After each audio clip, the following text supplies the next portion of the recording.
മുട്ടായി മുട്ടായി കോഴിമുട്ടായി കോഴിമുട്ടായി നാടൻ കോഴിമുട്ടായി. രോഗി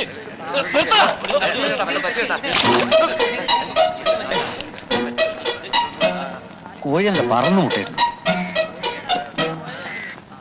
വല്ലതും പറ്റിയോ? പിന്നെ പറ്റാതെ 500 രൂപയുടെ മുട്ടയല്ലേ പൊട്ടിയത്? അതല്ല, ദേഹത്ത് വല്ലതും പറ്റിയോ? ഇല്ല, എനിക്കൊന്നും പറ്റിയില്ല. ആക്സിഡന്റ്. ഒരാള് ആക്സിഡന്റ് പെട്ട് മരിക്കാൻ പോകുമ്പോ അയാൾ എത്രയും പെട്ടെന്ന് ആശുപത്രിയിൽ എത്തിക്കാൻ ചർച്ച നടത്താൻ വേണ്ടത്. വരും വരും. എവിടേക്ക്? ആശുപത്രിയിലേക്ക്. അതിന് മാത്രം ഒന്നുമില്ല. അത് നിങ്ങളെല്ലാം തീരുമാനിക്കേണ്ടത്. നടക്കാനാ പറഞ്ഞത്. വിട്. നിങ്ങൾ ആരാ? Jeep jeep. എനിക്ക് കുഴപ്പമൊന്നുമില്ല. കുഴപ്പമില്ല, നിങ്ങളെല്ലാം ഞാൻ ഈ ആക്സിഡന്റ് ഉണ്ടായാലും എല്ലാവരും രക്ഷിക്കുന്നതാണ്. ഞാൻ ശങ്കരമംഗല ആശുപത്രിയിലോട്ട് പോട്ടെ.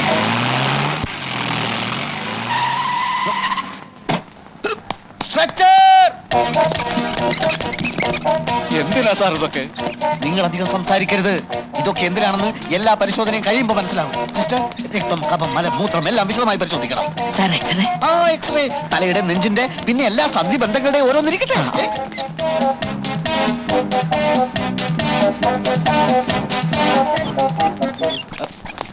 എല്ലാം എടുത്തല്ലോ? എടുത്തു സാർ. ഇതിലും ഭേദം ആക്സിഡന്റ് ഞാനങ്ങ് ചത്തുപോകുന്നതായിരുന്നു. അതിന് ഇനിയും സമയമുണ്ടല്ലോ. എല്ലാ പരിശോധനയും ചേർത്ത് ബില്ല് എന്ത് വരും? 1500 വരും സാർ. Very good. എങ്കിലും നേരെ ഡോക്ടറെ കൊണ്ടുപോയി കാണിക്ക്. എക്സ്റേ, പരിശോധന റിപ്പോർട്ട് എല്ലാം കാണിക്കണം. ഓപ്പറേഷൻ വേണ്ടി വന്നാൽ അത് ഉടൻ ചെയ്യാൻ ഏർപ്പാട് ചെയ്തേക്കും. ഒന്നിനും ഒരു കുറവും വരുത്തണ്ട.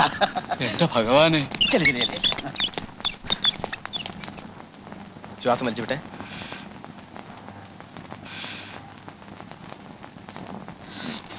എന്താണ് സിസ്റ്റർ ഇത്? ദേഹത്തൊരു പോറൽ പോലും ഇല്ലാത്ത ഇയാളെ പിടിച്ചുകൊണ്ടുപോയി ഈ ടെസ്റ്റുകളൊക്കെ അടുപ്പിച്ച് എന്തിനാ? ഇപ്പോഴെങ്ങനെ ഇരിക്കുന്നു? എനിക്കൊരു കുഴപ്പമില്ല എന്ന് 100 വട്ടം പറഞ്ഞതല്ലേ. രോഗിയെ ആദ്യം കൊണ്ടുവരേണ്ടത് എന്റെ അടുത്തല്ലേ? അതിനു മുമ്പ് ഈ ടെസ്റ്റ് ഒക്കെ ചെയ്യാൻ ആരാ പറഞ്ഞു? പറയൂ. രോഗിയെ കൊണ്ടുവന്നത് മഹാദേവൻ സാറാണ്. പുള്ളിക്കാരൻ തന്നെ ടെസ്റ്റുകൾ എടുക്കാൻ പറഞ്ഞതും.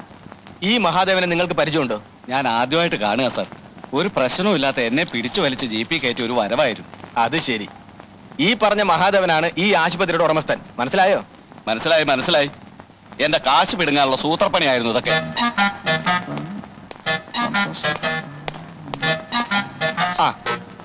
മഹാദേവൻ സാറ് ചെയ്ത ഒരു വലിയ കാര്യ. 5 മിനിറ്റ് വൈകിരുന്നെങ്കിൽ ആ മുട്ടക്കാരൻ തട്ടിപ്പോയനെ. എനിക്ക് തോന്നി ഓപ്പറേഷൻ ചെയ്തേക്കാം അല്ലേ? സാറിന്റെ അഭിപ്രായം പറഞ്ഞോളൂ. എന്ത് വേണേ ചെയ്യാം. കാലും കൈയും തലയും എല്ലാം ഓപ്പറേറ്റ് ചെയ്യാം. എന്താ? അതൊക്കെ ഡോക്ടറുടെ ഇഷ്ടം. എന്തായാലും അയാൾ ഒരു 2-3 മാസം ഇവിടെ കിടത്താനുള്ള ഒരു വകുപ്പുണ്ടാക്കിയാൽ വളരെ നല്ലത്. അമ്മാവൻ തമ്പി സാറ് സ്ഥലത്തെത്തിയോ? എത്തിയല്ലോ. എന്താ? അല്ല, രണ്ടുപേരോടും ചേർത്ത് എനിക്ക് ചില കാര്യങ്ങൾ പറയാനുണ്ടായിരുന്നു. പറഞ്ഞോളൂ, ഞാനത് അമ്മാവനെ അറിയിച്ചാ പോരെ? അങ്ങനെയാലും മതി. മറ്റൊന്നുമല്ല, ഇത്രയും കഷ്ടപ്പെട്ട് ഒരു ആശുപത്രി നടത്തുന്നതിന് നല്ലത് കട്ടപ്പാറ എടുത്തുകൊണ്ട് രാത്രിയിൽ ഇറങ്ങുന്നതാ കക്കാൻ.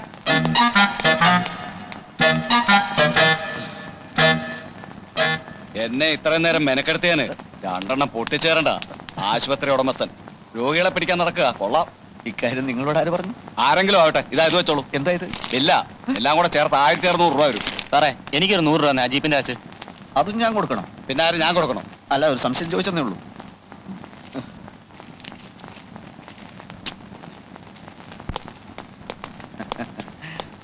ആ മുട്ടക്കാരൻ രോഗിയോട് ഞാനാണ് ഈ സ്ഥാപനത്തിന്റെ ഉടമസ്ഥൻ എന്ന് ഡോക്ടർ പറഞ്ഞു. അത് മഹാ തെമ്മാടിത്തരമായി പോയി. മാസം തോറും പുളിങ്കുരു പോലെ ശമ്പളം എണ്ണി വാങ്ങിക്കുമ്പോ ഈ സ്ഥാപനത്തോട് അല്പം നന്ദി കാണിക്കണം. നന്ദിക്ക് പട്ടികളെ വളർത്തുന്നതാണ് കൂടുതൽ നല്ലത്. പ്രൊഫഷണൽ എത്തിക്സ് എന്ന് പറഞ്ഞൊരു സാധനമുണ്ട്. അമ്മാവൻ അനന്തരവനായിട്ട് അർത്ഥം അറിയില്ലെന്ന് അറിയാം. മിസ്റ്റർ, രോഗികളെ വഞ്ചിക്കുന്നതിന് ഒരു പരിധിയൊക്കെ ഉണ്ട്. താൻ ആരാടോ? ഹരിശ്ചന്ദ്രനോ? മര്യാദയ്ക്ക് സംസാരിച്ചില്ലെങ്കിൽ ആശുപത്രിയാണെന്ന് ഞാൻ നോക്കില്ല. താൻ എന്ത് ചെയ്യടോ?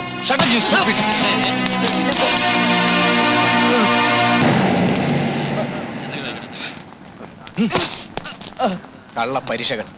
ആത്മാഭിമാനമുള്ള ഒരാൾക്ക് ഇവിടെ ജോലി ചെയ്യാൻ കഴിയില്ല. തന്റെ ജോലിയും കൂലിയും എനിക്ക് വേണ്ടോ?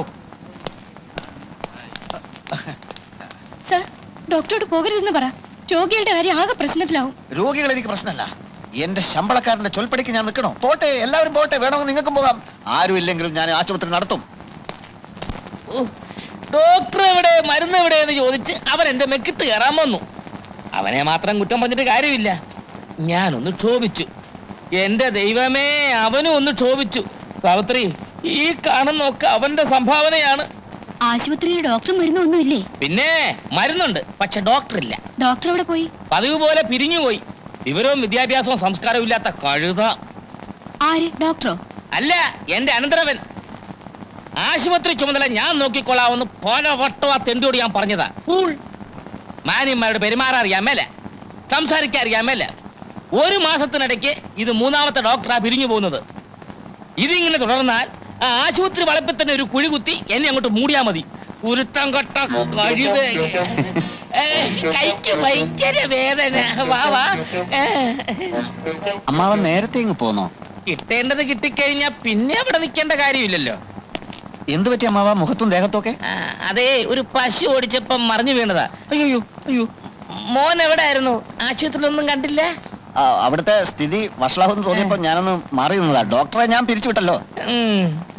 ആ കാര്യം എന്നെ ഒന്ന് അറിയിച്ചിരുന്നെങ്കിൽ ആ ആസ്മാക്കാരന്റെ കൂടെയുള്ളവന്റെ കയ്യിൽ നിന്ന് രക്ഷപ്പെടായിരുന്നു. അയ്യോ, ഇത് അയാൾ വലിയതാണോ? ഭാഗ്യം, അതെനിക്ക് കിട്ടേണ്ട അടിയായിരുന്നു. എന്താ മഹാദേവ, ആശുപത്രിയിൽ ഒരു ഡോക്ടർ സ്ഥിരമായി നിൽക്കുന്നില്ലല്ലോ? അമ്മായി, ഈ ഇരിക്കുന്നത് എന്റെ അമ്മാവനല്ല, ദൈവ. എന്റെ ദൈവ. ആ ദൈവത്തെ തെണ്ടി, ചെറ്റ, നാറി എന്നൊക്കെ ഒരു ഡോക്ടറല്ല, ഒരു IAS വിളിച്ചാൽ പോലും ഞാൻ സഹിക്കില്ല. എനിക്കും തോന്നി എന്തെങ്കിലും കാര്യമായ കാരണങ്ങളില്ലാതെ നീ ഒരാളെയും പിരിച്ചുവിടില്ല. നമുക്ക് അടച്ചിടാം അമ്മാവ. ആശുപത്രി അടച്ചിടാം.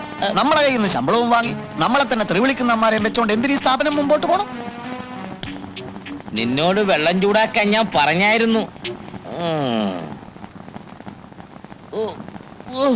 മഹാദേവ, എന്തോ? ആ ആശുപത്രിയും അവിടെയുള്ള സ്വത്തുക്കളും നിന്റെ അച്ഛൻ നിന്റെ പേർക്ക് എഴുതി വെച്ചിരിക്കുകയാണല്ലോ. അപ്പൊ നിനക്കത് അടച്ചിടുകയോ തുറന്നിടുകയോ എന്ത് വേണമെങ്കിലും ചെയ്യാം. ഞാൻ നിന്റെ ആരുമല്ലല്ലോ. അച്ഛനും അമ്മയും ചെറുപ്പത്തിലേ നഷ്ടപ്പെട്ടു പോയ നിന്നെ പൊന്നുപോലെ പോറ്റി വളർത്തിയ ഞാൻ നിന്റെ ആരുമല്ലല്ലോ. അമ്മാവ, ആശുപത്രി അടച്ചിടുക എന്ന് പറഞ്ഞാൽ അത് പിന്നീട് ഗംഭീരമായി തുറക്കാൻ വേണ്ടിയാ. അതെപ്പോ?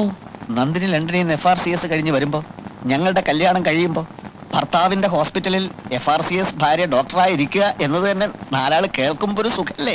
പിന്നെ ആശുപത്രി അടയ്ക്കുന്ന പ്രശ്നമേ ഇല്ല. 24 മണിക്കൂർ ഇതിങ്ങനെ പ്രവർത്തിച്ചുകൊണ്ടേ ഇരിക്കും. അത് നടക്കുവോ? അതെന്താ അമ്മാവ നടക്കാതെ? അതെ, അവക്ക് ഈയിടെയായിട്ട് നിന്നെ കുറിച്ച് അത്ര മതിപ്പില്ല. കത്തിനൊരു സൂചന ഉണ്ടായിരുന്നു. അമ്മാവ, നീ കൊളരാത്തവനാണ്, തെണ്ടിയാണ്, കഴുതയാണ്, പിടിപ്പില്ലാത്തവനാണ്, ഒജ്ഞാനനാണ് എന്നൊക്കെ ആരോ അവളെ എഴുതി അറിയിച്ചിരിക്കുന്നു. ആരത്? അമ്മായി ആയിരിക്കും. അയ്യേ, ഛേ, അവക്കെന്താ എന്റെ കാര്യം? നിന്നെ കണ്ണു കീറി കണ്ടുകൂടാത്ത ആരോ ഒരാൾ. ആരായിരിക്കും അമ്മാവ അത്? അതല്ലേ എനിക്കും അത്ഭുതം. കാര്യം അവൾ എന്റെ മോളാണെങ്കിലും ലണ്ടനിലൊക്കെ പഠിച്ചു വരുന്ന പെണ്ണോട് നമുക്ക് വല്ലതും നിർബന്ധിക്കാൻ പറ്റുമോ? എനിക്കാണെങ്കിൽ 24 മണിക്കൂർ ഒറ്റ പ്രാർത്ഥനയേ ഉള്ളൂ, നീ തന്നെ അവളെ കെട്ടണേ, നീ തന്നെ അവളെ കെട്ടണേ എന്ന്. അതിനിടയ്ക്കല്ലേ നിനക്കെതിരായിട്ടുള്ള ഈ ഊമക്കത്തുകളുടെ പ്രവാഹം. പക്ഷെ ഞാൻ അവക്കെഴുതി, നീ തെണ്ടിയല്ല, നീ കഴുതയല്ല, നീ കൊജ്ഞാനനല്ല, എന്തിന് നീ ബഹുമിടുക്കലാന്ന് വരെ ഞാൻ നുണയെഴുതി. പക്ഷേ അവള് വിശ്വസിച്ചായിട്ട് തോന്നുന്നില്ല. ഈ തെറ്റിദ്ധാരണ മാറ്റാൻ എന്താ ഒരു വഴി? ഞാൻ ആലോചിച്ചിട്ട് ഒറ്റ പ്രതിവിധിയെ കാണുന്നുള്ളൂ. നിന്റെ പേരുള്ള സ്വത്തുക്കൾ മുഴുവൻ അവിടെ പേരിലേക്ക് എഴുതി വെച്ച് നോക്കാം.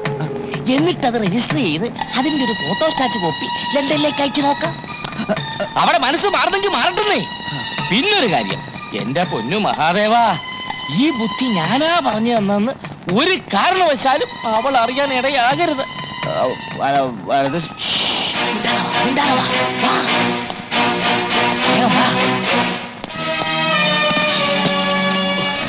എത്ര കാലമായി എഴുതി വെച്ചിട്ട്. സകല ദൈവങ്ങളെ മനസ്സിൽ ധ്യാനിച്ച് എല്ലാം മംഗളമാകാൻ ഒപ്പിടും.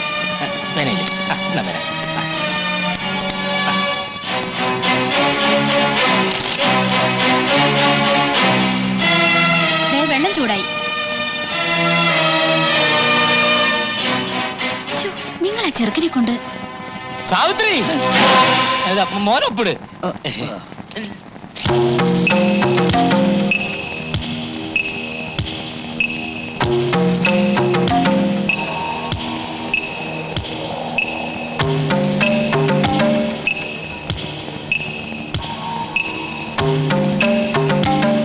ഒപ്പിടും മോനെ. തൊലച്ചു. എന്താ? പല്ലി ചലിച്ചു. അത് പല്ലിയായിരിക്കില്ല, അത് ഞാനാ. വേണ്ടില്ലേ? ഇല്ല അമ്മാവ, ദേ പല്ലി. ഇന്നിനി നല്ല കാര്യങ്ങളൊന്നും ചെയ്യാൻ പറ്റില്ലല്ലോ, അശുഭ ലക്ഷണല്ലേ. തൽക്കാലം ഇതിവിടെ ഇരിക്കട്ടെ. നമ്മുടെ ആശുപത്രിയിലേക്ക് മിടുക്കനായ ഒരു ഡോക്ടറെ ഞാൻ കൊണ്ടുവരും. നല്ല രീതിയിൽ നടത്തിക്കാട്ടി നന്ദിനിയുടെ തെറ്റിദ്ധാരണ ഞാൻ മാറ്റും. അല്ല